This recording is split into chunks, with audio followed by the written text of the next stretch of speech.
Yes, Atlantis really did exist, but their story is a sad one. Atlanteans were one of the civilization 14,000 years ago that began to develop on Earth. Their civilization was probably the most advanced of those times, being the first civilization to begin living in an urban community. From the data we have, the Atlanteans live in a city built on the Atlantic coast in southern Africa, but there are no maps that show exactly their location.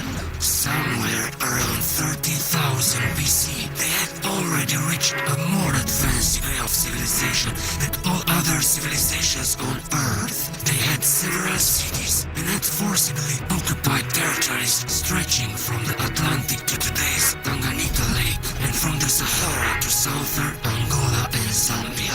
While most peoples were very accustomed to living in semi-urban communities, the Atlanteans had reached a level of civilization similar to that of an ancient Rome.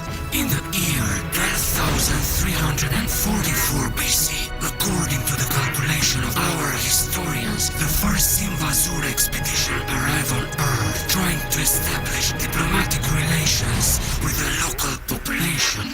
It seems that the first and only civilization considered worthy of being contacted by Zimva was that of the Atlanteans. The Atlanteans were great producers and consumers of culture. They had a formidable army and fleet of those times, an advanced system of state organization based on a strong centralized state.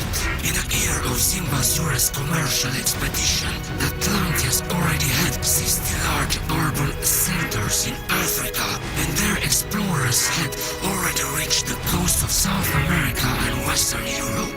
Now I'm going to tell you something that will shake your foundations. The capital of the Atlantean Empire was called Athens, and their later founders of the Athens are the descendants